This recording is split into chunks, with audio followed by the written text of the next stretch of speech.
This sounds like political presidential talk to me, and I know people have talked to you about whether or not you want to run. Would you ever? Probably not, but I do get tired of seeing the country ripped off. Why would you not? I just don't think I really have the inclination to do it. I love what I'm doing. I really like it. Also, it doesn't pay as well. No, it doesn't. But, you know, I just probably wouldn't do it, Oprah. I probably wouldn't, but I do get tired of seeing what's happening with this country. And if it got so bad, I would never want to rule it out totally. Special prosecutor, here we come, right? It's unclear what he means by we cannot allow this to happen. If he means we cannot allow a person to escape prosecution because of her last name, he doesn't need a special prosecutor. He can direct his attorney general to have the Justice Department reopen the investigation of Mrs. Clinton if she hasn't been pardoned by Barack Obama. Well, that's what you expect, isn't it? Well, I would think that if Donald Trump wins, Mrs. Clinton will be pardoned by the president in one of his last acts because Donald Trump has threatened, quote, to put her in jail. On the other hand, if Donald Trump is talking about a special prosecutor to investigate the investigation, why didn't the FBI use the tools available to it? Why didn't the FBI gather this evidence and that evidence? No subpoenas, no search warrants, no grand jury. That is worth investigating. That way the FBI dropped the ball, assaults the rule of law, and everybody, a lot of people want to know what happened. And nobody could be pardoned if you go after the investigation as opposed to the target. Okay. Correct. We received a lot of questions online, Mr. Trump, about the tape that was released on Friday. As you can imagine, you called what you said locker room banter. You described kissing women without consent, grabbing their genitals. That is sexual assault. You bragged that you have sexually assaulted women. Do you understand that? No, I didn't say that at all. I don't think you understood what was said. This was locker room talk. I'm not proud of it. I apologize to my family. I apologize to the American people. Certainly I'm not proud of it.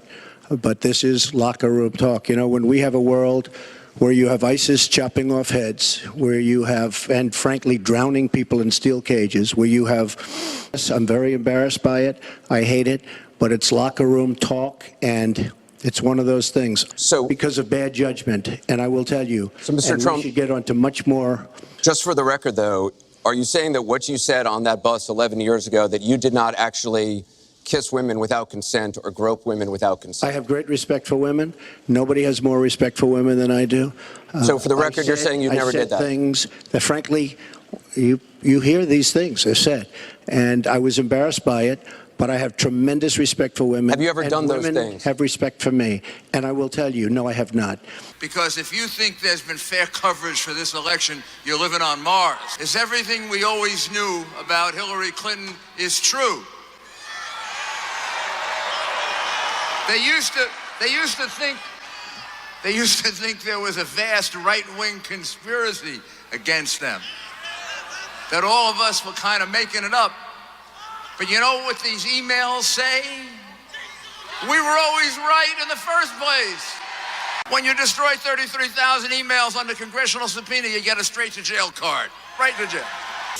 Now, one of the things that I have learned about Hillary Clinton is that one of her heroes, her mentors, was Saul Alinsky.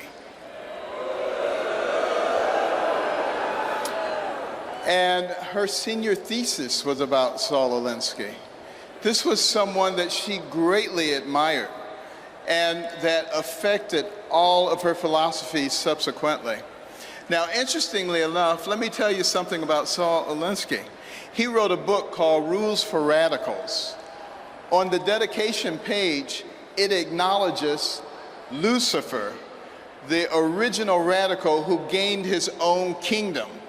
Now think about that. This is a nation where our founding document, the Declaration of Independence, talks about certain inalienable rights that come from our Creator. This is a nation where our Pledge of Allegiance says we are one nation under God. This is a nation.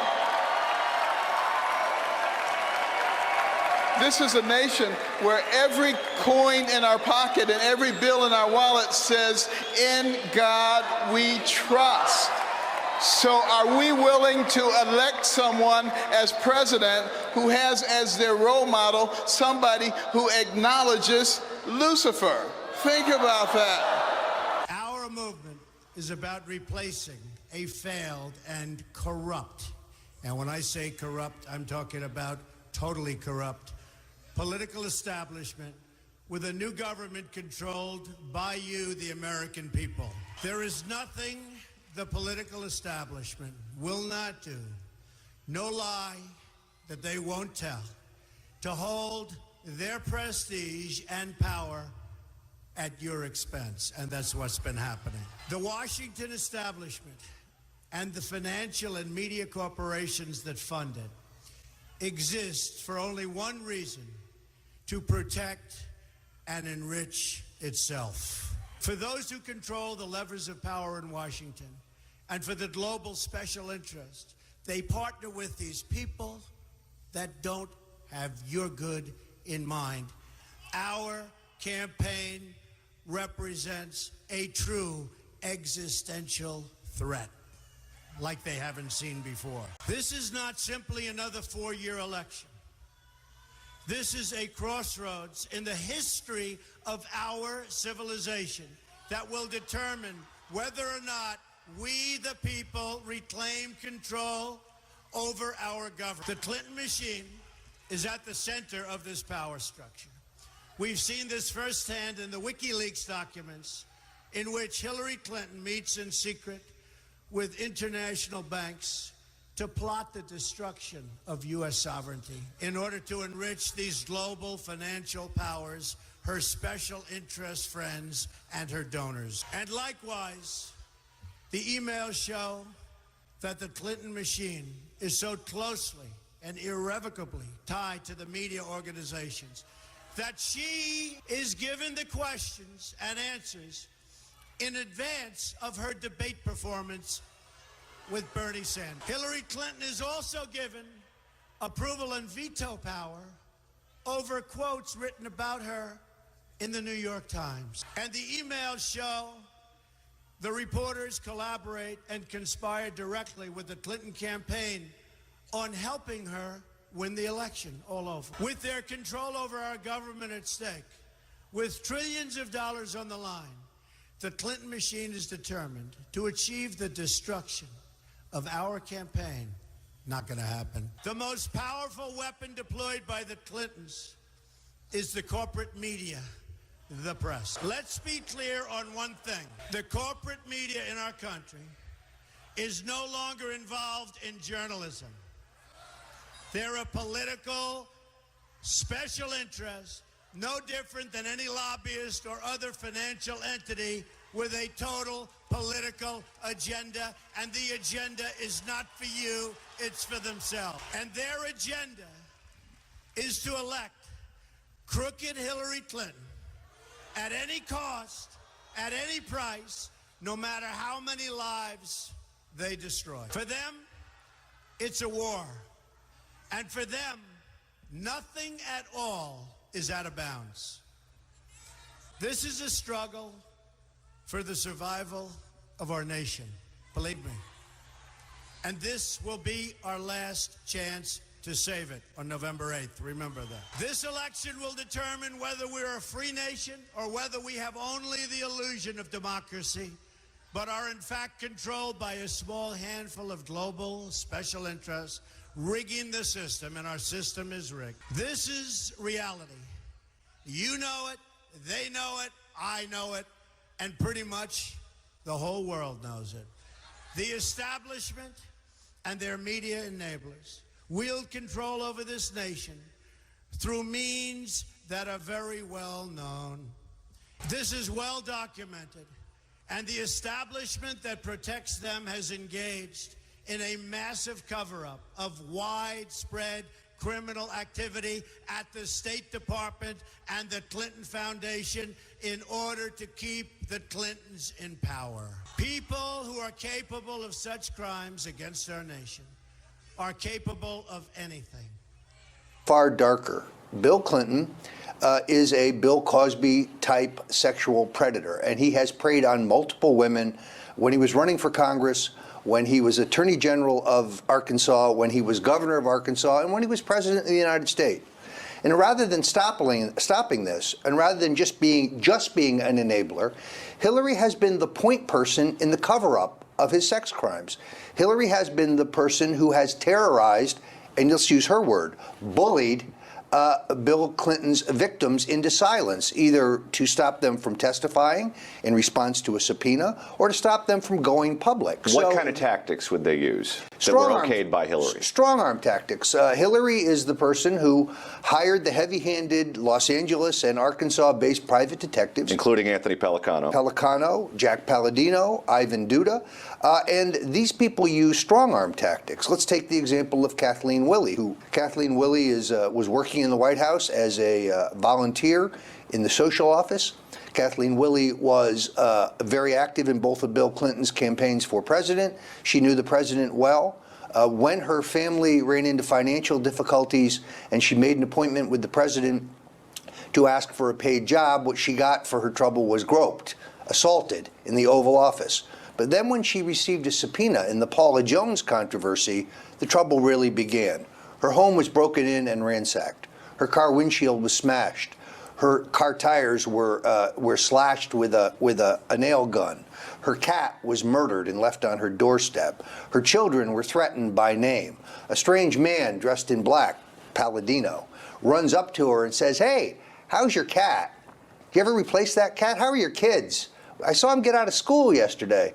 Those are the kind of threats and strong-arm tactics that the Clintons are using. Give me a number. How many women do you think have experienced sexual assault at the hands of Bill Clinton and then being shut down like this, like what happened to Kathleen I could identify 24, but I think there are probably hundreds. It's not coincidence that these attacks come at the exact same moment and all together at the same time as WikiLeaks releases documents exposing the massive international corruption of the Clinton machine, including 2,000 more emails just this morning. These people are horrible people.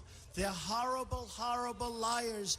And interestingly, it happens to appear 26 days before our very important election. Isn't that amazing? These attacks are orchestrated by the Clintons and their media allies. The only thing Hillary Clinton has going for herself is the press. Without the press, she is absolutely zero. When I declared my candidacy, I knew what bad shape our country was in. I've seen firsthand the corruption and the sickness that has taken over our politics. You've seen it, and I've seen it, and we're all watching together. They knew they would throw every lie they could at me and my family and my loved ones. They knew they would stop at nothing to try to stop me. But I never knew, as bad as it would be, I never knew it would be this vile, that it would be this bad, that it would be this vicious. Their financial resources are virtually unlimited. Their political resources are unlimited. Their media resources are unmatched.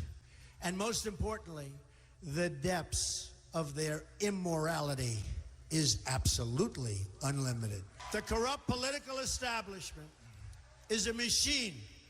It has no soul. I knew these false attacks would come. I knew this day would arrive. It's only a question of when. And I knew the American people would rise above it and vote for the future they deserve. The only thing that can stop this corrupt machine is you. The only force strong enough to save our country is us. The only people brave enough to vote out this corrupt establishment is you, the American people. And Thomas Jefferson said that we would reach this point because we, the people, would not be paying attention, and it would allow the government to grow, to expand, and to metastasize, and to try to rule us. But he said, before we turn into something else, we, the people, would recognize what was going on, what we were about to lose, and we would rise up and we would take control of our nation. And I say now is the time for us to rise up and take America. We are going to have a policy, America first. They control, incredibly, the Department of Justice. They even secretly meet with the Attorney General of the United States. In the back of her airplane, while on the runway, remember, he was there, he was going to play golf. Oh, gee, there's the Attorney General. Oh, let me go say hello. Plane's on the runway. Let me go say hello to the Attorney General. Oh. And most likely, it was to discuss her reappointment in a Clinton administration as the Attorney General just prior to making a decision over whether or not to prosecute Hillary Clinton, okay? That's what happened. That's called real life, and that's pretty sad. Likewise, they have essentially corrupted the director of the FBI to the point at which stories are already saying that the great, and they are truly great, men and women who work for the FBI are embarrassed and ashamed of what he's done to one of our truly great institutions, the FBI itself.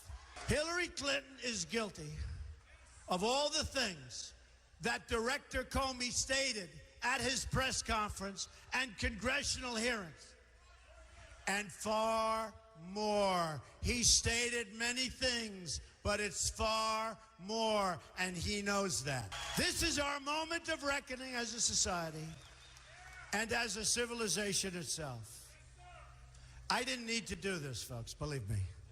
Believe me. Would you like to be the President of the United States? I really don't believe I would run it, but I would like to see somebody as the president who could do the job, and there are very capable people in this country. Why wouldn't you dedicate yourself to public service? Because I think it's a very mean life. I would love and I would dedicate my life to this country, but I see it as being a mean life, and I also see it as somebody with strong views and somebody with the kind of views that are maybe a little bit unpopular, which may be right, but may be unpopular, wouldn't necessarily have a chance of getting elected against somebody with no great brain but a big smile. I built a great company, and I had a wonderful life. I could have enjoyed the fruits and benefit of years of successful business deals and businesses for myself and my family, instead of going through this absolute horror show of lies, deceptions, malicious attacks. Who would have thought?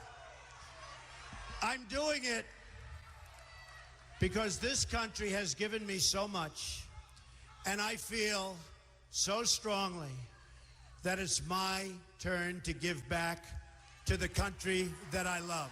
Many of my friends and many political experts warned me that this campaign would be a journey to hell. Said that. But they're wrong. It will be a journey to heaven, because we will help so many people that are so desperately in need of help. In my former life, I was an insider as much as anybody else. And I knew what it's like, and I still know what it's like to be an insider. It's not bad. It's not bad. Now I'm being punished for leaving the special club and revealing to you the terrible things that are going on having to do with our country. Because I used to be part of the club, I'm the only one that can fix it. The corrupt establishment knows that we are a great threat to their criminal enterprise. They know that if we win, their power is gone, and it's returned to you, the people. Will be. What is going on is egregious beyond any words. People that know the story, people that see the story, people that know the facts, they can't even believe it. It's reprehensible beyond description. It's totally corrupt. But I also know that it's not about me. It's about all of you, and it's about our country. I know that. I fully understand. That's why I got involved. I wouldn't want to do it. I tell you what, I do not want to do it. I love what I'm doing now. I have a certain freedom. I don't think anyone does it any better than I've done it. I mean, I haven't been around that long. If you really look, it's 10 years, it's 12 years. It's not a long period of time in terms of what I've been able to build. But you have this big total vision of the country, the United States of Trump. I mean, okay. Would you really like to take over and run the country as you have run your organization? I would much prefer that somebody else do it. I just don't know if the somebody else is there. I don't know if we have the kind of advocate that you need. We need major surgery. This country needs major surgery. Are you the surgeon? I think I do a fantastic job, but I really would prefer not doing it.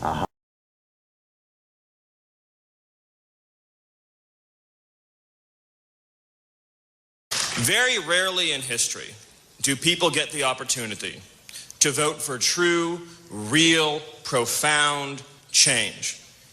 I would venture to say this is an opportunity that's not even just once in a lifetime opportunity. This is the kind of opportunity that only comes once in many hundreds of years. And it's important, it's crucially important that every morning we wake up, we're cognizant of just how historic and how rare this opportunity is. Because folks, it's not going to come again.